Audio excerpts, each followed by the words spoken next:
Hello student, प्यारे बच्चों। आज हम लोग इस मैथ की क्लास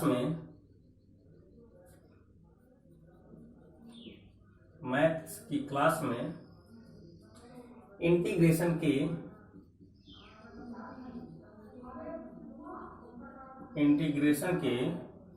इंटीग्रेशन में हम लोगों ने डेफिनिट इंटीग्रल को आज डिस्कस करेंगे।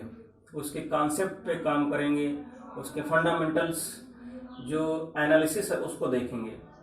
इससे लास्ट वाले लेक्चर्स में हम लोगों ने इनडेफिनिट इंटीग्रल जो इंटीग्रेशन होता है वो फाउंडेशन जो उसकी है वो दो पार्ट से हुई है। फाउंडेशन में जब उसको कैटेगराइज किया गया तो उसमें क्या हुआ कि एक डिफिनिट इंटीग्रल और एक इनडिफिनिट इंटीग्रल। एक क्या है? एक इनडिफिनिट इंटीग्रल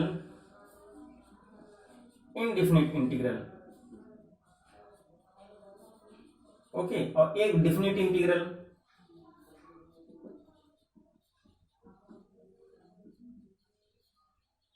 इनडिफिनिट इंटीग्रल और एक डिफिनिट इंटीग्रल। इंटीग्रेशन को स्टार्टिंग में जब उसकी फाउंडेशन के बारे में जो उसकी फाउंडेशन क्रिएट की गई, जो उसका सबसे एकदम नींव है, उसको जब देखा गया उसके बाद क्या है, उसको जो है दो पार्ट में डिवाइड कर दिया गया, एक इनडिफिनिट एक डिफिनिट। इनडिफिनिट के बारे में हम लोग डिस्कस कर चुके हैं और डिफिनिट में जो हम लोग यहां पढ़ेंगे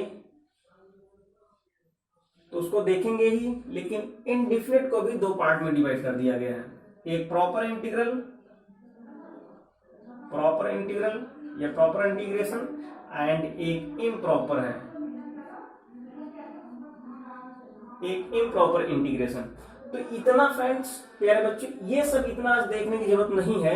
हम लोग इसके फाउंडेशन के बारे में डिस्कस करेंगे, इसकी जो डिफिनिट इंटीग्रल की जो प्रॉपर्टीज हैं उनको आज नहीं तो नेक्स्ट लेक्चर में जो है हम लोग देखेंगे, और फिर अगर नीड्स होगी तो इनके बारे में हम लोग डिस्कस करेंगे। ये जो पोर्शंस है ये क्या है? ये बीएससी का पोर्शन है। किसका पोर्शन है? बीएससी का। तो इसको भी आगे हम लोग जो है इंक्लूड करेंगे, इसी में इन्वॉल्व करेंगे। और हम लोग स्टार्ट करते हैं आज डिफिनिट इंटीग्रल से। डिफिनिट इंटीग्रल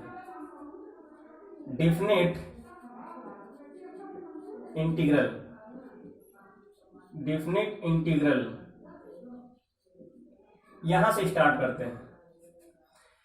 डिफिनिट इंटीग्रल, और जो इंटीग्रल होता है प्यारे बच्चों, ये क्या है? इंटीग्रल। ये क्या है? fx dx। ये क्या है? इंटीग्रल। ये क्या है? ये इनडिफिनिट फॉर्म है। ये अभी किसमें है? इनडिफिनिट फॉर्म में। ये किसमें है? इनडिफिनिट जो है फॉर्म में है।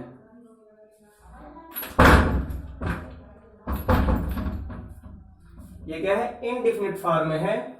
अब हम करेंगे क्या?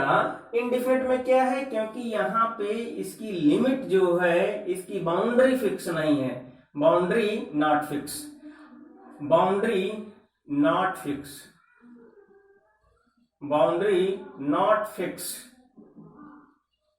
अगर बाउंड्री फिक्स्ड हो जाती, अगर इसकी बाउंड्री फिक्स हो जाए,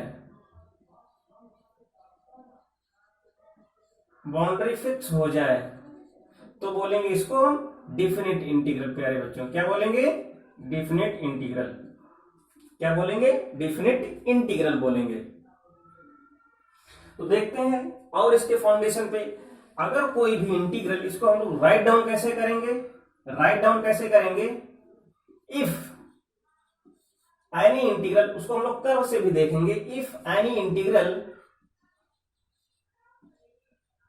या एनी इंटीग्रल कर देते हैं। Any integral fx dx is called definite if it is bounded by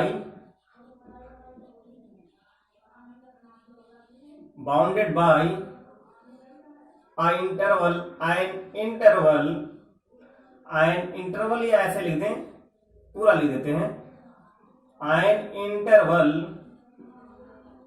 this, ये अगर कोई भी ये इंटीग्रल किसी इंटरवल के थ्रू बाउंडेड हो जाए, जैसे कि एक ग्राफ देखते हैं प्यारे बच्चों इस तरीके से, ये हम लोगों ने देखा ऐसे, ये क्या है, ये ग्राफ है। अब ये ग्राफ जो है ये क्या है, fx है, क्या है, ये fx है।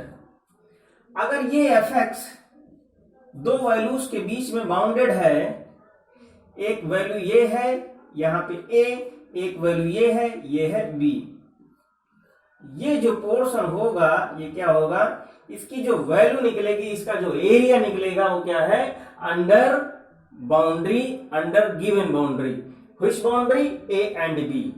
तब इस इंटीग्रल को किस फॉर्म में हम लिखेंगे, इस फॉर्म में लिखेंगे fx dx and a to b। जब इस तरह से लिख दिया जाएगा तो ये वाली वैल्यू कैसी हो जाएगी, लोअर लिमिट, और ये वाली वैल्यू हो जाएगी अपर लिमिट fx dx। तो क्या है कि अगर कोई भी इंटीग्रल क्या हो जाए, बाउंडेड हो जाए, क्या हो जाए, बाउंडेड हो जाए किसी भी दी हुई लिमिट्स के थ्रू।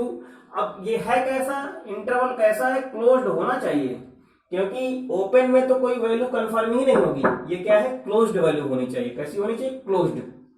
तो सिंपली क्या है, कोई भी इंटीग्रल डिफिनिट इंटीग्रल तब कहा जाएगा यदि वहां पे क्या दी हुई हो, लिमिट्स दी हुई हो या कोई इंटरवल दिया हुआ हो। ओके, हम लोग करके देखते हैं।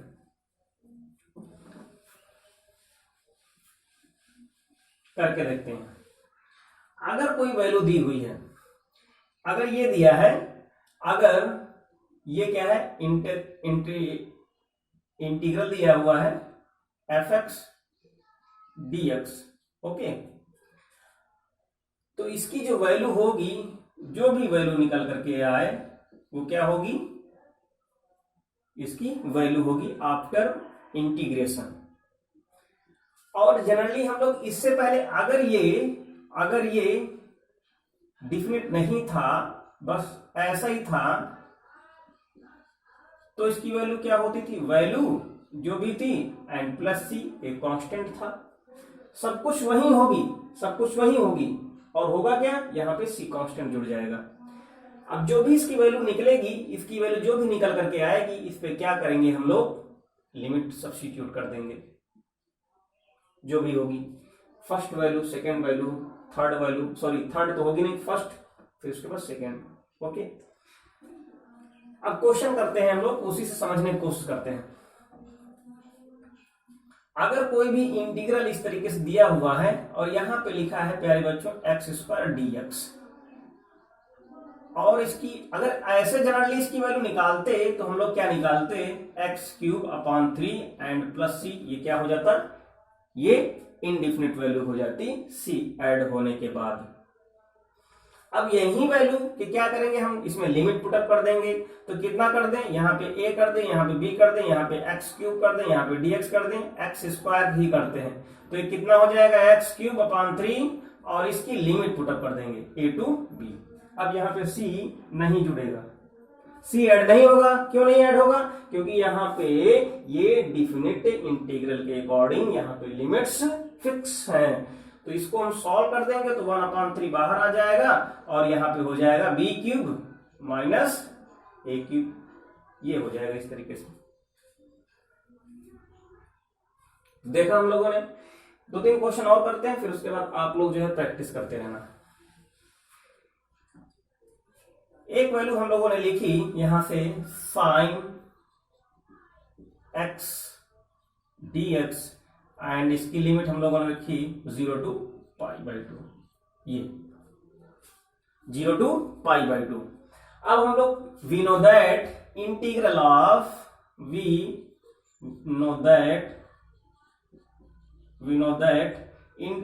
of sin x dx is equal to कितना होता है, माइनस cos x